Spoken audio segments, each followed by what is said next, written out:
The Johto region was the worst region ever created because in my opinion Gen 2 has the worst roster of Pokemon throughout all Pokemon games. Most of these Pokemon are lifeless or incomplete, like if they were missing an evolution. So I'm gonna be grilling the shit out of them in this tier list of Johto Pokemon. Like last time, we'll base our listing on 3 criterias: how good they look, the originality of their design / anime representation, and finally, how good they are in strategy. Just to be precise, Pokemon are ranked against themselves in a tier, meaning if a Pokemon is higher than another one, he is better and vice versa. As you would expect from this draft generation, the D tier is big as a planet. And that planet starts with the core of every ugly Pokemon, Miltank. There is not much to say except ugly, bad in strategy, non-original, and literally a nightmare in the games with the 3rd gym leader battle. I am convinced this Pokemon is one of the most terrible, but one even worse Pokemon from Johto is that seed over there. Yes, Sunkern. He has the worst base stat total ever and doesn't even bring himself back with evolution. He also looks dumb and evolves into a sunflower that is not even fire type. Truly the pinnacle of deceiving. What's even more deceiving is the useless Pikachu baby we got in this generation.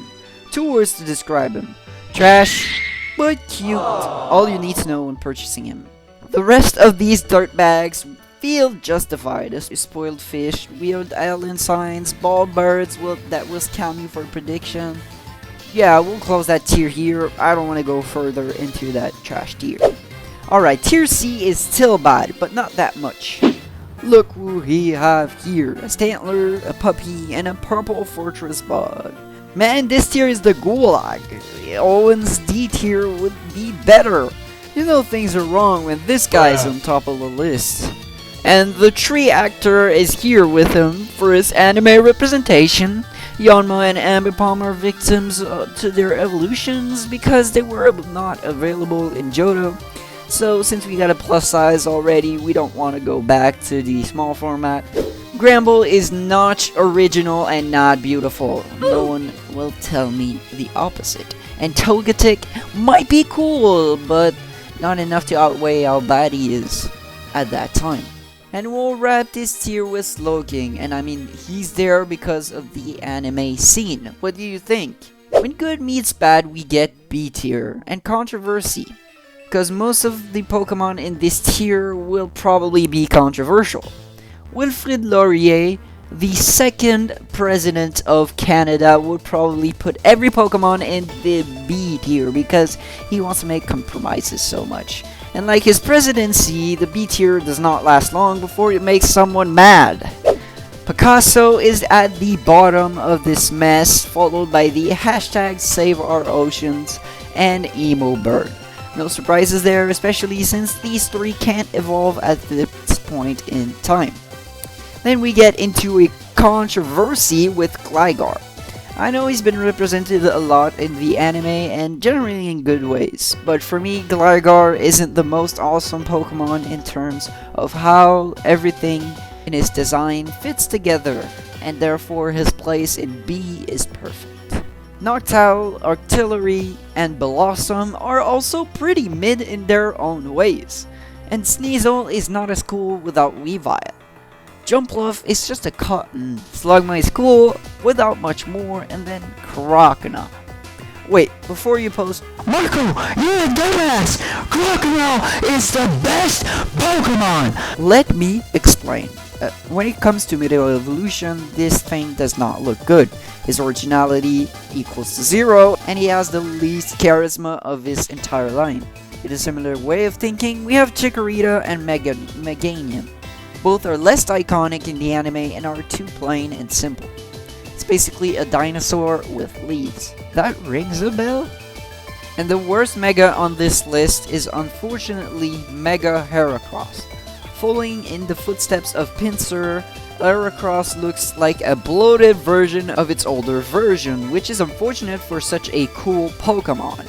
Alright, the rest of the B tier is pretty self-explanatory. Babies, lanternfishes, a manta, bigger snail, and finally a kindergarten worker. Now let's pass up to A. Okay, I might have lied a little. Johto has more good Pokemon than I thought. And at the bottom of A, we have our next Mega, Houndoom. I don't know why, but I just feel like Houndoom is such a glow down from our older boy. It kind of feels like the whole horn thing is too much for its Houndoom frame. Alright, speedrun time. Pupitar, Donphan, and Azumarill are the worst of their respective lines, contrarily to Heracross. Grizzly Boy jumps in A for its simplicity and cuteness. Awkwardly cool, Fluffy, and Goofy Quagsire are together, then Steelix and Mega Steelix join in, followed by Crowbar. Best decision ever to make an evolution of Golbat. The original Houndoom is chilling with Skarmory, and the top 3 Johto Mega Scissor! This thing looks freaking awesome, I have no words. The way he's cut is basically a Giga Chad. And then the 2 other middle evolution starter, Barjin and Bayleaf, is solely here for its awesomeness in the anime and is designed that's basically about equal to Kolava. I announced that Politoed is next with his happy behavior, truly a funny and cute fella that's really good in strategy too. The same can be said about Capoeira and Porygon too, but not about Feraligatr. Now this water starter is up here solely because of its design. If it weren't for his sharp spikes and strong jaw, he would be rotten with Meganium. Contrarily to Typhlosion. Alright, listen guys, even with the current allegations against this guy, I could not put him lower than that. Typhlosion had always been really strong, especially in doubles, mostly because of his devastating eruption that could cost you an entire battle. Plus, he looks super badass, let's not lie on that. The 4 next Pokemon are just base stage evolutions that looks way too cute. And finally, Espeon concludes at the top of A tier, wrapping things up. Alright, onto the last bunch of Pokemon. I'll be honest, while making this video, I thought you couldn't have any other worse region than Johto. But the S tier proved me wrong, and it all starts with a roster of cute Pokemon that will never be forgotten. Wooper, Marill, and Mareep are 3 of the most awesome base stage Pokemon ever created. Wooper for its goof and looking cutely dumb, Marill demonstrating how biased I am towards this line because I put Azumarill in A tier. And finally, Mareep plunges us into a world of cuteness and fluffy fur. Instead of fur, we have winged beasts are our next entry. Ho! Alright, I know it's a bit dumb that Ho is so early into S tier, but I don't think he's nearly the best Pokemon in this game in terms of design, but he does have a good background in anime and still a legendary. I'll give him that much. Unfortunately, Ho can now say, oh no, because Totodile is higher than him on the list. It sounds stupid, but Totodile's actually cooler than Ho. He's cute, has the type advantage, and has the charisma advantage. I won't ever forget this quote. I wish I could go back in time just to see it premiere, just like the mythical Pokemon of this generation could do, and it looks like its powers of cuteness and time reversing weren't enough to convince me from the past. He still gets to be S tier though, like Ampharos and Kingdra, which are just OG picks from this generation. Honestly, these 2 are probably 2 of the best picks for your Pokemon team, because they're strong, cool, and they have decent bulk, which is good in Nuzlocke. Nuzlocke are considered a pain by many, but not as much as catching the 3 elementary dogs, which ranked as follow. Even with their dumb catch methods and normal originality, these 3 made it to S because of their design and anime segments that are abundant. The second best Mega of this generation falls next, and it is Mega Tyranitar. I feel like Tyranitar is just cooler than its Mega and has more personality through animes. Mega Tyranitar really only has 1 appearance on the screen, while Tyranitar has plenty. But he still is really strong and cool, therefore he deserves a place behind Lugia. Before you guys lash out because Ho is apparently better than Lugia, hear me out.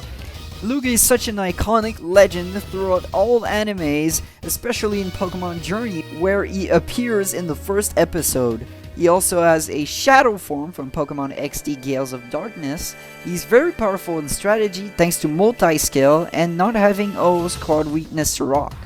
Overall, Lugia deserves a better place than O, like Scizor ranks higher than Mega Scizor, for similar reasons as Mega Tyranitar. He also would definitely be the type of Pokemon I would bring to the Pokemon League because Bug and Steel is a pretty nice double typing, and Scizor is just a sick Pokemon. Top 3 of the list is up. The 3 most cool, most original, and most charismatic Pokemon of Johto are what's left. And our top 3 is the best Mega of this generation, Mega Ampharos. Even if this thing is not the best in strategy, his design would more than compensate for it. Plus his concept is really original. I never thought Ampharos would Mega evolve into a Dragon type. Top 2 is popular for his strategic power and for being the pseudo-legendary of Johto. You guessed it, Tyranitar. This Pokemon has an awesome design, personality, and ability. Not many Pokemon are able to appear in the anime several times, look cool, and be strong at the same time. The only Pokemon able to surpass this beast would be the top 1 of this list. The one and only Pokemon not named in this list. Your true savior, Umbreon! This thing is just the most beautiful Pokemon of this generation. The yellow and black color scheme is perfect, and the fact that it glows in the dark is the plus. But Umbreon is more than a glow stick, he is also a super tanky pivot or support. Even with power creep, Umbreon keeps its cool and is still used in stall teams with movesets that utilize his great survivability. And don't get me started on his anime presence. He's literally one of, if not the coolest Pokemon that appears through the anime, and he does multiple times with multiple goated characters. Goated like the last tier list I did on Kanto Pokemon. Please check it out, I would really appreciate it. Peace.